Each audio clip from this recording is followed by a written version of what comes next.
Sincer, îmi era dor de această atmosferă. Nu am mai întâlnit-o din Asia. Aici avem caracatiță. Haideți să vedem. Vino mai aproape, Andreea.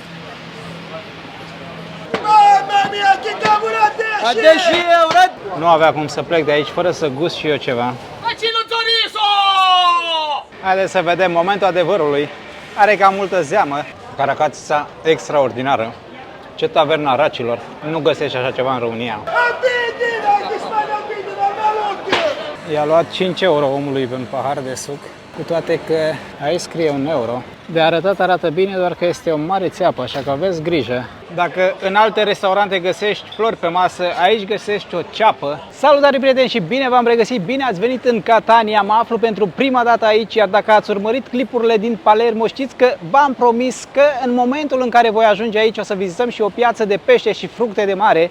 Pentru că, din păcate, în Palermo nu am mai apucat să facem asta, iar din câte am înțeles, aici s-ar găsi cea mai mare piață de pește și fructe de mare din Sicilia. Rămâne de văzut dacă este așa sau nu. Acolo ne îndreptăm acum. Chiar sunt curios să văd ce vom găsi, dacă vom găsi piața tipică europeană sau ceva mai asiatic, pentru că dacă urmăriți acest canal de foarte mult timp, știți că pentru mine piețele asiatice sunt pe primul loc. Îmi place foarte mult atmosfera care se creează acolo. La prima vedere, orașul este curat, mult mai curat față de ce am găsit până acum în Sicilia. Sunt foarte mulți turiști aici, artiști de stradă. Un alt lucru foarte important, așa la prima vedere, prețurile sunt mult mai mici față de ce am găsit noi în Palermo. Asta ar fi o școală gimnazială și aici suntem cazați în centrul orașului, iar vis-a-vis avem o universitate. Catania este al doilea cel mai mare oraș din Sicilia, situat în estul Siciliei, mai exact, pe coasta Mării Ionice, la sud de muntele Etna. Orașul a fost fondat în anul 729 înainte de Hristos, a căpătat importanță în secolul al V-lea, stând aproape în întregime pe lava lăsată de diversele erupții ale vulcanului. Orașul se înclină ușor de la nord la sud. Un alt lucru pe care vreau să-l adaug aici, centrul orașului a fost complet reconstruit după cutremurul din 1693. Rămășițile antice includ ruinele teatrelor grecești și romane, un amfiteatru roman, bazilica, băi și câteva apeducte. După cum vă spuneam, este al doilea oraș ca mărime din Sicilia. Am venit cu autocarul din Palermo până aici, chiar dacă poți veni și cu trenul, dar cu trenul faci ceva mai mult, în jur de 3 ore, 3 ore și jumătate, iar cu autocarul am făcut undeva la 2 ore și jumătate. Biletul a costat 14 euro de persoană. Este ceva mai dificil cu transportul în comun în Sicilia, dar găsiți foarte multe autocare. Va trebui să mergeți însă în autogări pentru a vă lua informațiile, pentru că, cel puțin pentru mine, pe internet informațiile sunt neclare. Singura problemă pe care o văd eu în acest caz este că faci mult între destinații. În afară de asta, mijloacele de transport în comun sunt excepționale. Autocarele sunt perfecte, cel puțin cele cu care am circulat noi. Am ajuns și în piață, localnicii îi spun pescăria acestui loc. Este unul dintre cele mai emblematice locuri din oraș, o locație în care tradiția supraviețuiește, în ciuda faptului că secolele trec. Nu este atât de mare pe cât nu așteptam.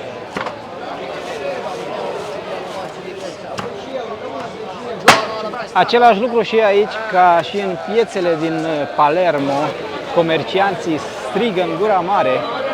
Vedeți cât de bine arată. A venit și o albină sau o iesne.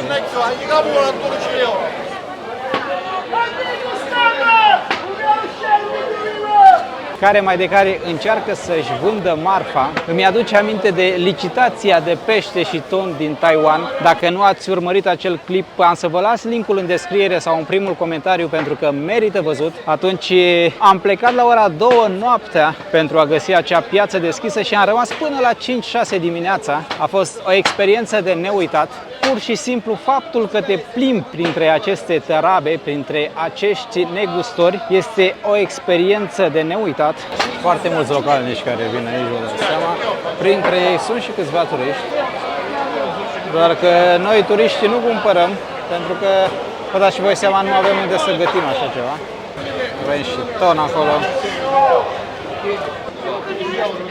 15 euro. 10 euro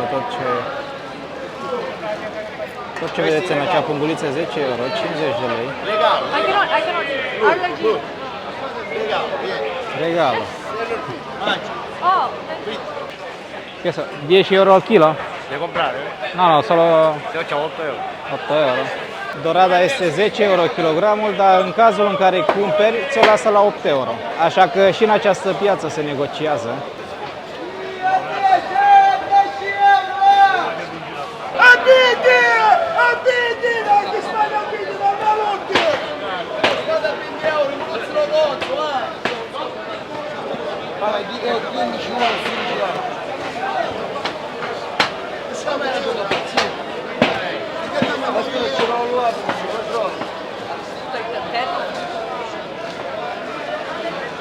Mamma mia, che cavolo A 10 euro, a 10, cavolo a 10!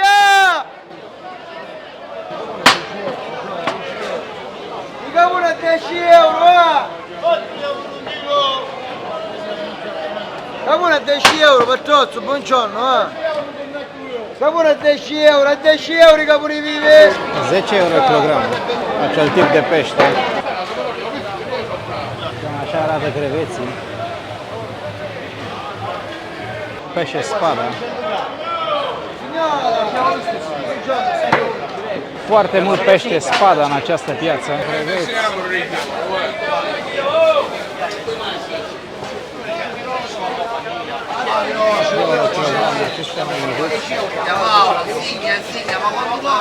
Aici avem vongole, coțe, 4 euro kilogramul de coțe. Peștele spada aici este foarte, foarte mare. Doar că acesta a fost congelat, nu este proaspăt.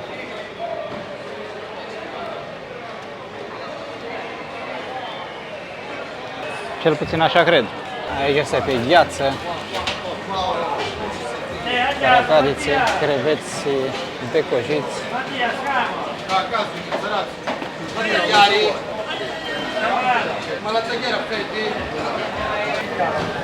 Buongiorno, ma come vedi fare? Somon 18 euro kilogramul. Pisică de mare.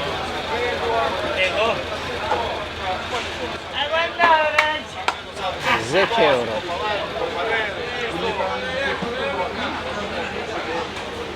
€15.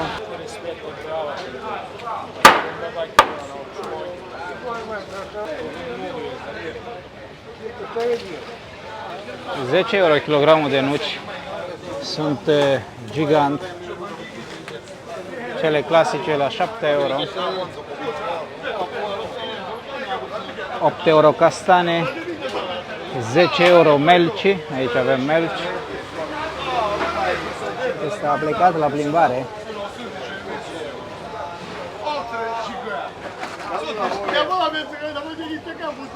Aici avem ton proaspăt. Priviți cum arată. 30 de euro kilogramul.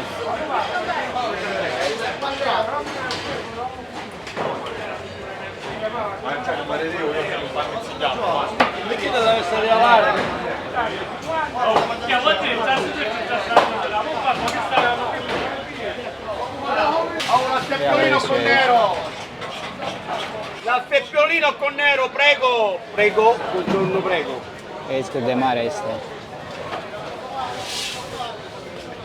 Dacă în partea cealaltă piața era ceva mai amenajată, aici totul este la voia întâmplării. Sincer să fiu, îmi place mult mai mult această zonă. Aceasta cred că este rechin, baby rechin. Din câte am înțeles, această piață este foarte veche. Prezența ei poate fi atestată dinainte de anul 1693. Foarte multe persoane spun că există un fir lung de secole care leagă tradițiile popoarelor musulmane care au locuit pe insulă cu cele din actuala Catanie.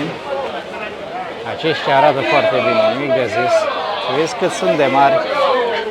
La doar 8 euro. 20 de euro kilogramul. Avem și ceva mai mare la 25 de euro kilogramul.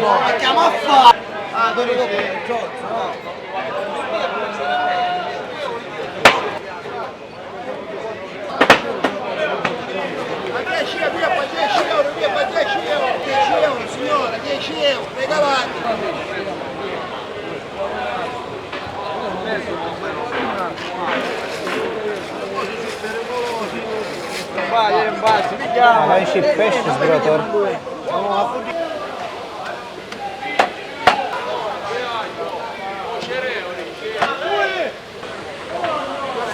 Haideți să vedem cât costă acel pește.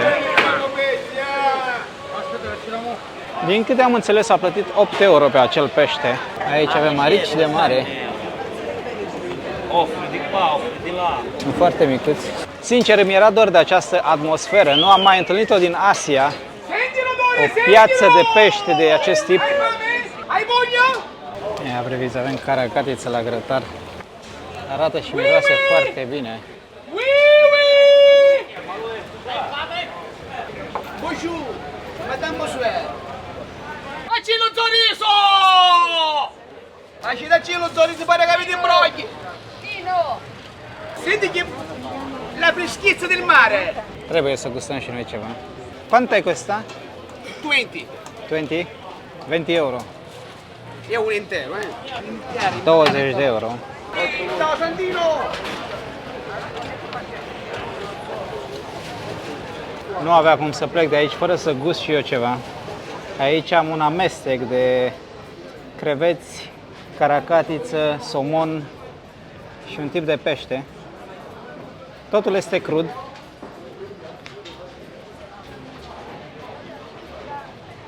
Priviți cât sunt de mari. Nici nu știu cu ce să încep. Să punem lămâie. Începem cu caracatița. 5 euro. 5 euro și 8 euro. De fapt, prima dată mi-a zis 10 euro pe aceste scoici, după care mi-a lăsat la 8 euro. Haideți să vedem.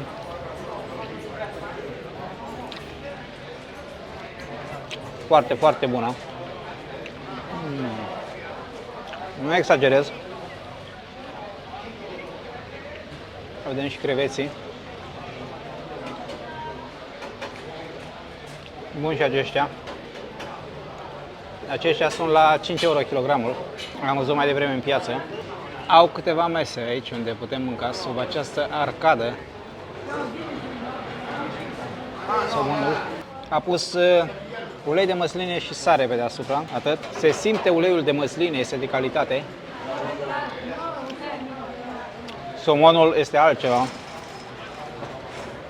Doar în Japonia și în Taiwan am mai mâncat somon de o asemenea calitate. Când e proaspăt, nimic de zis. A, trece trenul pe deasupra. Haideți să vedem și acest pește. Cred că este anșoa. Nu vreau să greșesc. Nu le am cu peștele, v-am mai zis, dar eu continui să merg prin aceste piețe. Până la urmă o să învăț eu ceva.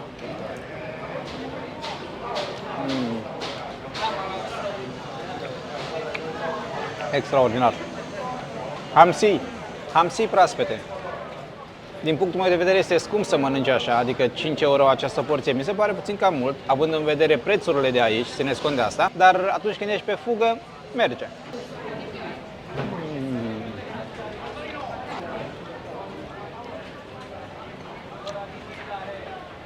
Caracatița extraordinară. Ce taverna racilor. Nu găsești așa ceva în România, garantez. La acest preț vorbesc. Acum, bine, poate dacă te duci la o stea Michelin, cu toate că nu avem în România, e posibil să găsești. Scoicile sunt multe, dar mai puține nu-ți dau. Aceasta este singura variantă. Cred că sunt pregătite în modul clasic, momentul adevărului.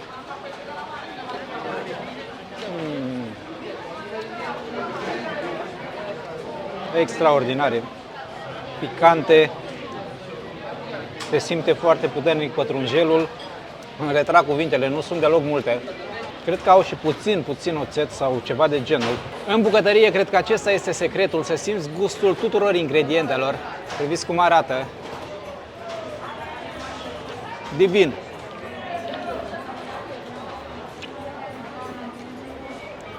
Nu exagerez, vă garantez asta.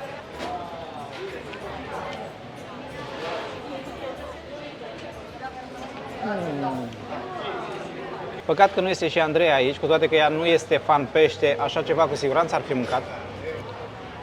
Cred că am să iau ceva la pachet. Foarte greu să mănânc o singură mână. Termin de mâncat și mergem mai departe. Aproape toate sunt de această dimensiune. Trebuie să luăm și pentru Andreea câte ceva. Grație mile. Erau foarte multe lucruri de încercat și foarte multe prăjite, doar că eu fug de prăjeală. Nu sunt un mare fan. La grătar sau crud mănânc orice. Avem și somon la grătar. Toate aceste farfurițe sunt 5 euro bucata, 5 euro una. Cât de bine miros acești ardei.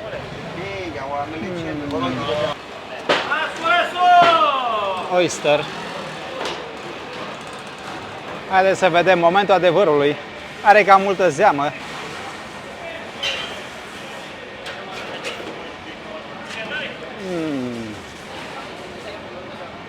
Extraordinară. Proaspăt. Acesta este cuvântul care descrie tot. Foarte, foarte bună. Doar 2 euro. Merge pentru un test.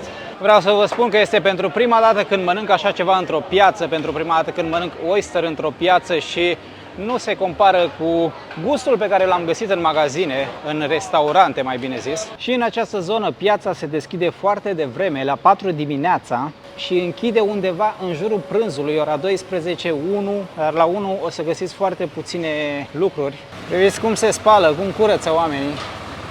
Piața a închis deja. Tradiție sau nu, adevărul este că această piață este complet diferită, complet diversă de toate piețele pe care le-am văzut până acum în Italia. Acest lucru îmi place, pentru că în mai puțin de jumătate de oră totul arată perfect, imaculat. Nu ai zice că a fost pește în această zonă.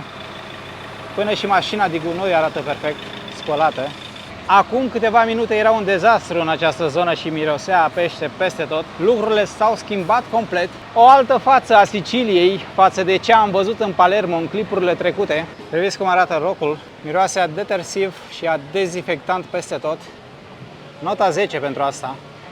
Acest lucru l-am mai întâlnit doar în Taiwan, Coreea de Sud și Japonia, ca oamenii să lase perfect în urma lor.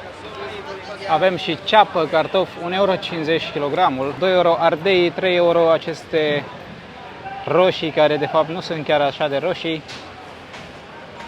1,50 euro, 2 legături de salată, 50 de cenți ceapa, 50 de cenți vinetele, kilogramul de vinete.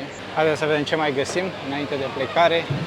Aici avem carne, miel, carne de cal. Așa arată carnea de cal. Dacă în alte restaurante găsești flori pe masă, aici găsești o ceapă, o dita mai ceapa, pe fiecare masă. Foarte interesant modul de primire. Cei drept nu am mai văzut ceapă atât de mare până acum. Ce mai avem aici? Cârnați din carne de cal. Peste tot am văzut aceste mațe înfășurate în grăsime, în pancetă, în bacon. Carne de miel, 5 euro kilogramul și mațele sunt de mațe de miel. Oamenii aceștia mănâncă mațe de miel. Am văzut peste tot la grătar. Vedeți cât de mare este acest mango.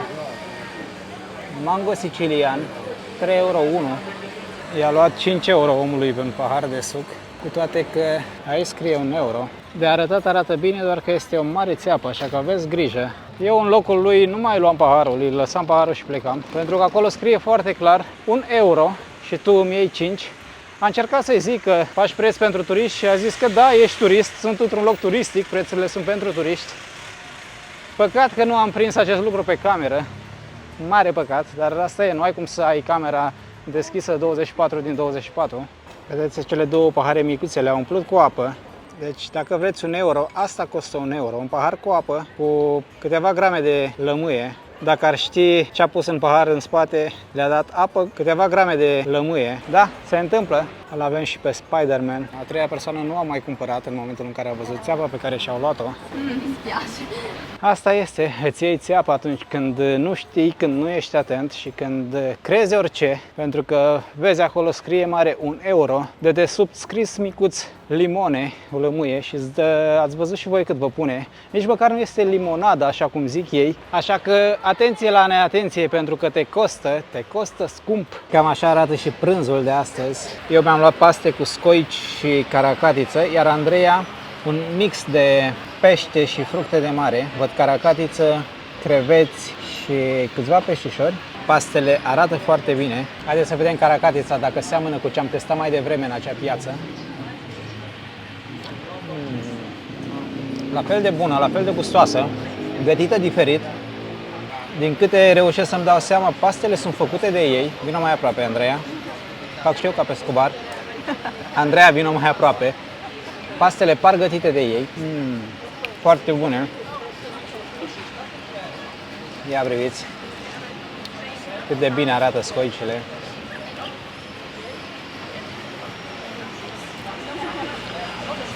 Geniale. Trec și scuterele. Sunt proaspete, dar cele din piața de astăzi erau mult mai condimentate. Acestea sunt și mai micuțe. E de înțeles. Aici avem caracatiță. Haideți să vedem. Vino mai aproape, Andreea.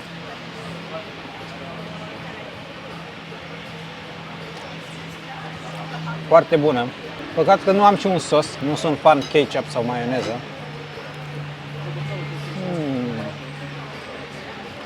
Genială. Am spus eu mai devreme că nu mănânc prăjit, dar sunt și excepții. Foarte bună, după cum spunea și mai devreme, ce taverna racilor. No?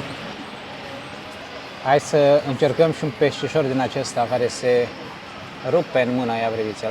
O să iau puțin din el pentru că rămâne Andreea fără mâncare.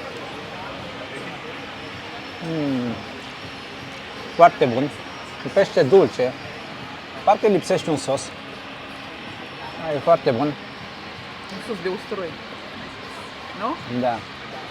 Haideți să vedem și acești mini creveți care sunt în coajă, nu sunt decojiți.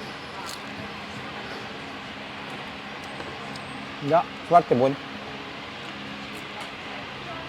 Tot ce vedeți aici a costat 6 euro, undeva la 30 de lei, iar pastele mele, din câte am înțeles, costă undeva la 7-8 euro, pentru că era în ofertă, alături de o bere, 10 euro. Nu știu exact cât e berea, dacă este 2 sau 3 euro, dar vedem la sfârșit. Terasa este plină, ne aflăm chiar în centrul orașului, acolo în față avem o biserică. De fapt, acolo în față este locul de unde am început clipul de astăzi. Un aperol aici costă 3 euro. Pe tot ce ați văzut acolo am plătit 18 euro, am avut o porție de paste cu scoici și caracatiță, un mix de fructe de mare și pește, o porție de cartofi prăjiți, o Coca-Cola și o bere. Să-mi spuneți cum vi se pare prețul, este mult, este puțin, cum vi s-a părut acea piață de pește. Eu o să închei acest clip aici pentru că am vrut să vă arăt doar piața de pește în acest clip, ne-am întins puțin. Acestea fiind spuse, vă mulțumesc frumos pentru că ați rămas până la final. Nu uitați să ajutați acest clip cu un like, să-l distribuiți pentru a ajunge la cât mai multă lume și să vă abonați la canalul de YouTube dacă încă nu ați făcut-o până acum, pentru că este gratis și mă ajută foarte, foarte mult. Până data viitoare, numai bine!